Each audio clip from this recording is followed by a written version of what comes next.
Hello बच्चों, क्या हालचाल।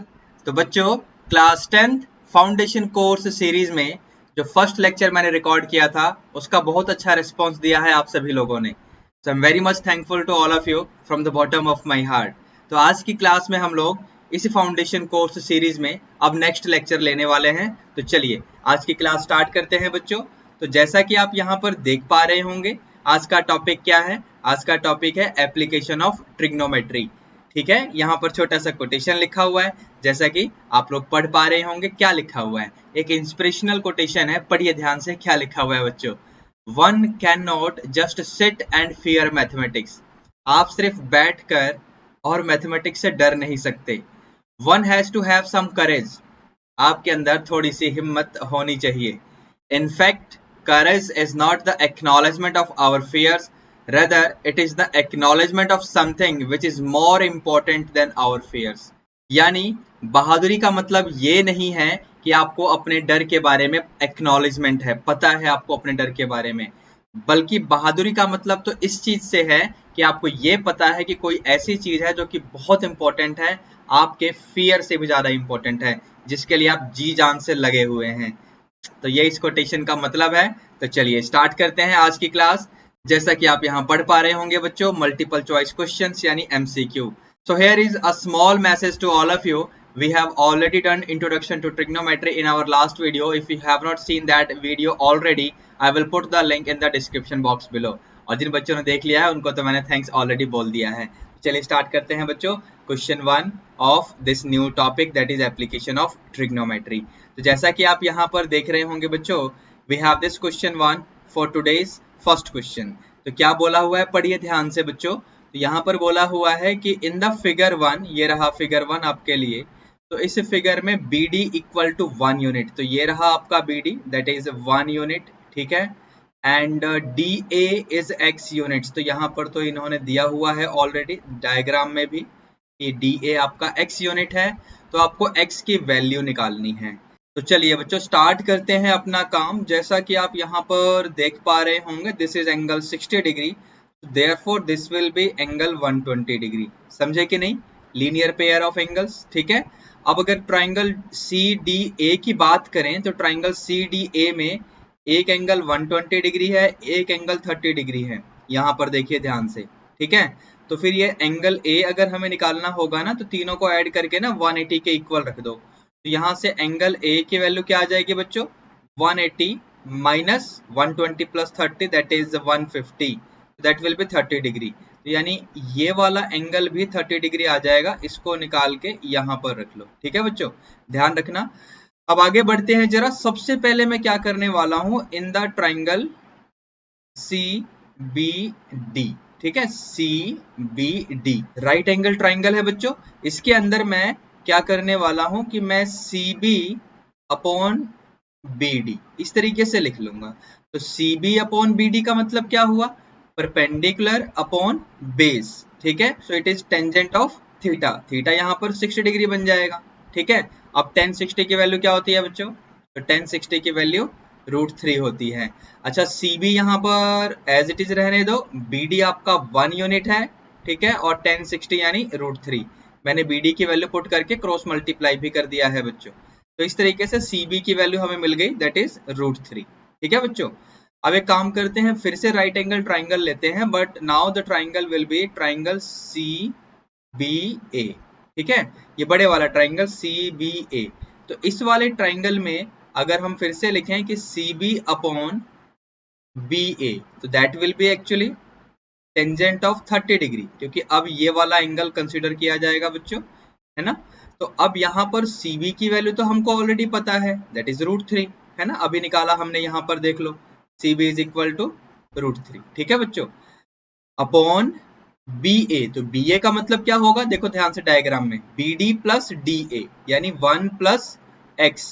और 1030 की वैल्यू क्या होती है बच्चों, तो ये होती है 1/√3। समझे कि नहीं। अब यहाँ से क्रॉस मल्टीप्लाई करो, एक्स की वैल्यू निकालो। तो जैसे क्रॉस मल्टीप्लाई करोगे तो क्या बनेगा बच्चों, ये आपका √3 into √3। Now that is equal to 1 plus x into 1। So that will be equal to 3 minus 1 equals x. So therefore x will be equal to 2. ठीक है। सो x विल बी 2 यूनिट्स, तो 2 यूनिट्स यानी ऑप्शन सी सही हो गया question 1 के लिए। ठीक है, तो क्वेश्चन 1 तो सॉल्व हो गया। ठीक है, अच्छा क्वेश्चन है, सिंपल क्वेश्चन है। अब आगे बढ़ते हैं क्वेश्चन 2 को देखते हैं, इसमें कैसा क्वेश्चन दिया हुआ है हमारे लिए। तो ये रहा बच्चों क्वेश्चन 2 आपके लिए, क्या बोला हुआ है पढ़ते हैं। The angle of elevation of the top of a tower from the points at a distance of 4 meter and 9 meter from the base of the land in the same straight line with it are complementary। ठीक है, the height of the tower is। अब इसका मतलब क्या हुआ, देखिए यहाँ पर एक वर्ड है कॉम्प्लीमेंट्री। तो एंगल कॉम्प्लीमेंट्री कब होते हैं, दो एंगल कॉम्प्लीमेंट्री कब होते हैं, दो ही एंगल होते हैं बेटा जिनको हम कॉम्प्लीमेंट्री एंगल बोलते हैं। कॉम्प्लीमेंट्री एंगल पेयर होते हैं, ऐसे दो एंगल जिनको ऐड करने पे 90 डिग्री मिले, समझे। चलिए, तो यहाँ पर मैं सबसे पहले आप लोगों के लिए ये टावर बना देता हूँ। ठीक है, ये आपका टावर हो गया, मान लो टावर ए बी। ठीक है, और यहाँ पर सपोज एक पॉइंट सी है और एक पॉइंट सपोज यहाँ पर डी है। तो ये सी हो गया और ये डी हो गया। तो इस तरीके से आपका ये ट्राइंगल कंस्ट्रक्ट हो गया, ऐसे देखिए बच्चों। ठीक है, तो यहाँ पर जो एंगल्स बन रहे हैं ना, ये एंगल कॉम्प्लीमेंट्री बोला जा रहा है। ठीक है, तो इसका मतलब ये हुआ कि अगर ये एंगल थीटा हम लेंगे तो this angle will be 90 minus theta. बात समझ आ रही है। तो ये जो पॉइंट्स है ना, इनका डिस्टेंस हमें दिया हुआ है कि this is 4 metre and this is 9 metre. Tower के बेस से ये डिस्टेंस हमें दिए हुए हैं इन दोनों पॉइंट्स के। तो हमें टावर की हाइट निकालनी है, जिसको अगर हम h एज्यूम कर लें तो हम अपना काम अब कैसे शुरू करेंगे। तो एक काम करते हैं, in the triangle A B C, A B C, इस राइट एंगल ट्राइंगल में अगर हम A B upon B C लिखें, मतलब परपेंडिकुलर अपॉन बेस, तो वो बनेगा आपका टेंजेंट ऑफ थीटा। ठीक है ना, टेंजेंट ऑफ सी, तो टेंजेंट ऑफ थीटा हो जाएगा, एंगल सी को हमने थीटा माना हुआ है। तो यहाँ पर ए बी मतलब h और बी सी मतलब 4। ठीक है, तो यहाँ से ये आपको टेन थीटा के इक्वल मिल जाएगा। ठीक है बच्चों, इसे इक्वेशन फर्स्ट बोलो। अब एक काम करो, बड़े वाला ट्राइंगल ले लो, ट्राइंगल ए बी डी। तो in the triangle A B D, तो इस वाले ट्राइंगल में अगर हम A B upon B D ऐसे रखेंगे तो that will be equal to tangent of angle D, और एंगल डी की वैल्यू क्या है, 90 माइनस थीटा। यहाँ पर आप देख सकते हैं 90 माइनस थीटा। बात समझ आ रही है। ठीक है बच्चों, तो यहाँ से ए बी यानी h और बी डी यानी 9 मीटर्स। ठीक है, और टेंजेंट ऑफ 90 माइनस थीटा यानी कोटेंजेंट थीटा हुआ। इसे इक्वेशन सेकंड बोलो। और अब हम क्या करेंगे, इन दोनों इक्वेशंस यानी फर्स्ट एंड सेकंड को ना मल्टीप्लाई कर देंगे। तो we are getting h by 4 into h by 9 is equal to tangent of theta into cotangent of theta. तो tangent of theta into cotangent of theta तो 1 हो गया। ठीक है, और यहाँ पर क्या बनेगा, h square upon 36 is equal to 1। तो बस यहाँ से क्रॉस मल्टीप्लाई करो, h square will be equal to 36 and finally h will be 6 metres.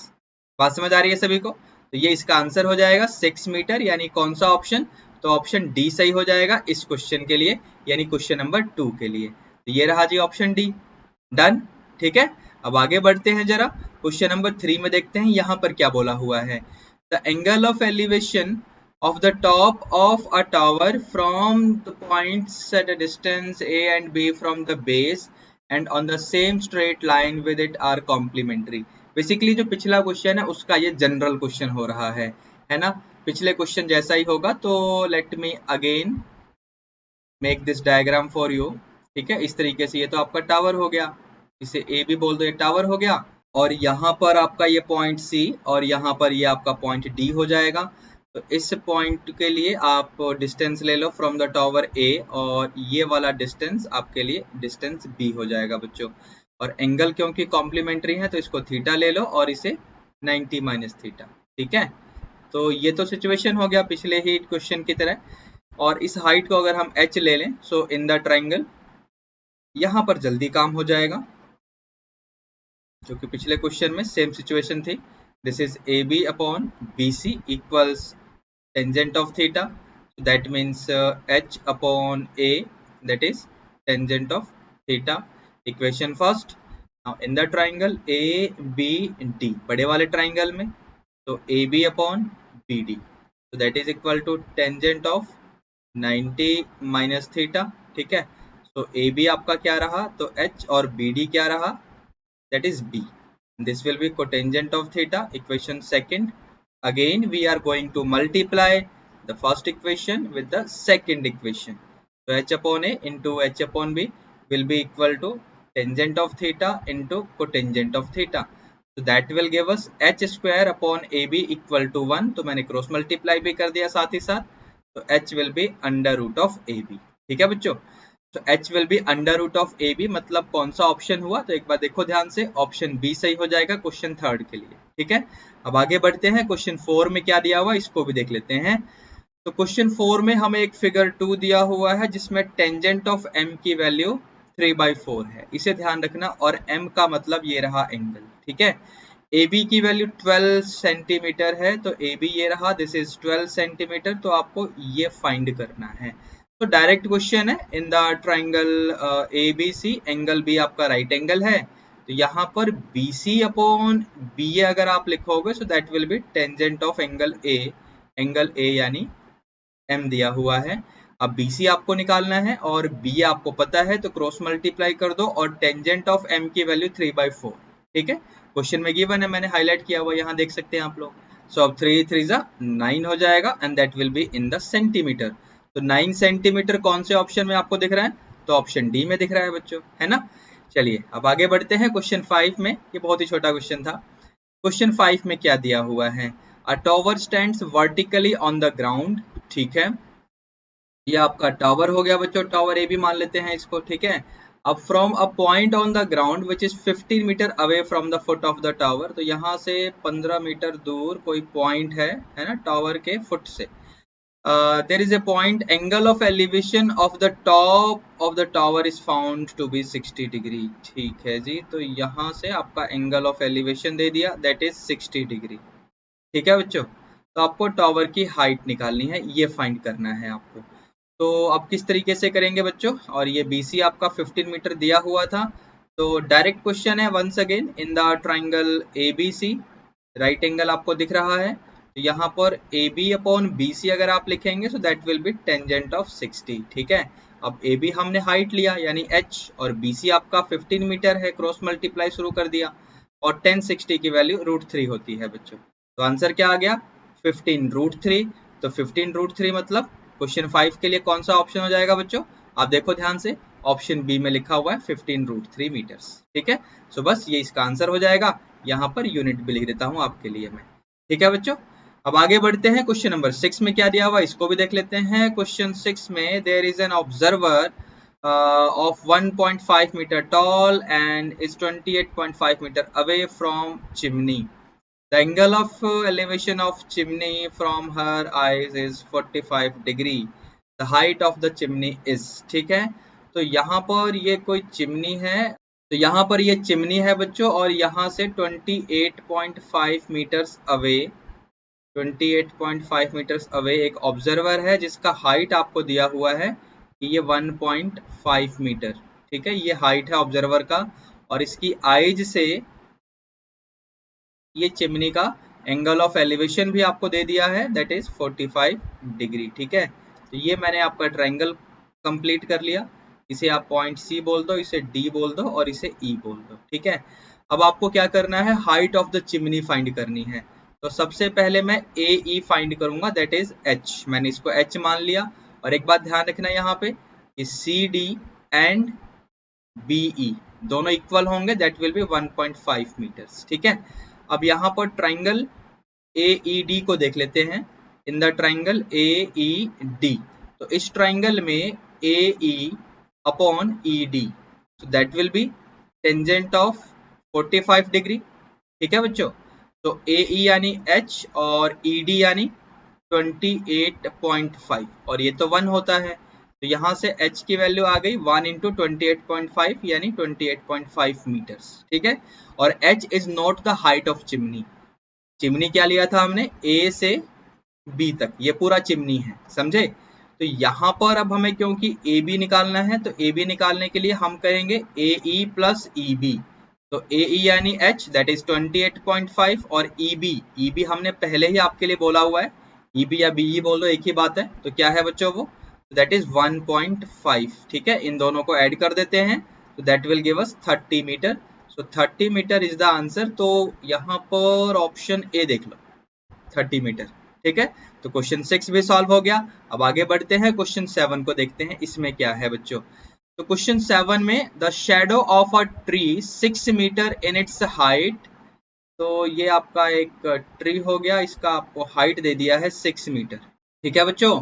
तो ये तो आपका ट्री हो जाएगा, दैट इज 6 मीटर, और इसका शेडो जो बनेगा that is given as 2√3 metres, ठीक है। तो angle of elevation of the sun is, तो सन इधर कहीं होगा, ठीक है। तो एंगल ये बन जाएगा आपका थीटा।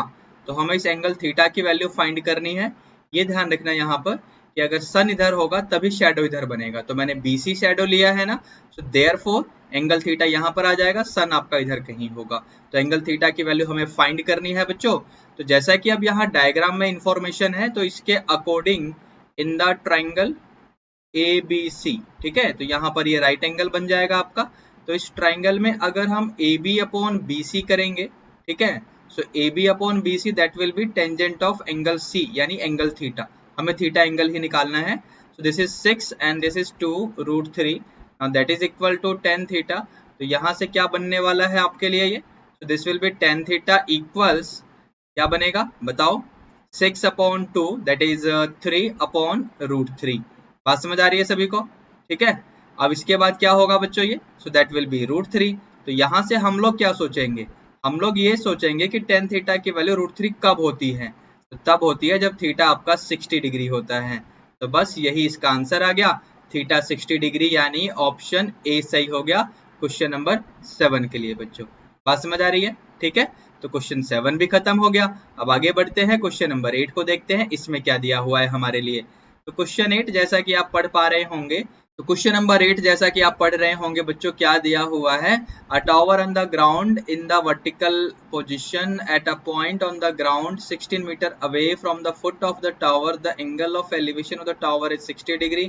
तो आपको टावर की हाइट बतानी है, ठीक है जी। तो यहाँ पर ये आपका टावर बना देते हैं ऐसे, ठीक है। मान लो टावर आपका AB है, जिसका हाइट हम H ले लेते हैं। So at a point on the ground 60 metre away from the foot of the tower. तो यहाँ पर ये 16 मीटर अवे, यहाँ पर कोई पॉइंट है, और यहाँ से एंगल ऑफ एलिवेशन बोल रहा है आपके लिए 60 डिग्री बच्चों। तो ये रहा आपका एंगल ऑफ एलिवेशन यानी 60 डिग्री, इसे पॉइंट C बोल दो, ठीक है। अब यहाँ से टावर का हमें हाइट निकालना है। So in the triangle ABC, in the triangle ABC, right angled at B, AB upon BC will be equal to tangent of 60 degree, ठीक है। तो AB आपका H हुआ, BC आपका 16 और tan 60 यानी √3 बच्चों। तो यहाँ से क्रॉस मल्टीप्लाई कर दो, so that will be 16√3 metres. तो 16√3 मीटर्स यानी ऑप्शन बी सही हो गया क्वेश्चन 8 के लिए, ठीक है। अब आगे बढ़ते हैं, क्वेश्चन नंबर 9 को देखते हैं, इसमें क्या बोला हुआ है। तो क्वेश्चन 9 जैसा कि आप यहाँ पढ़ पा रहे होंगे बच्चों, there is a figure 3, in this figure the perimeter of the rectangle ABCD is. तो हमें पूरे रेक्टेंगल का ना पेरीमीटर फाइंड करना है बच्चों। तो पेरीमीटर का मतलब हमें AB plus BC plus CD plus D है, ये पूरा निकालना होगा।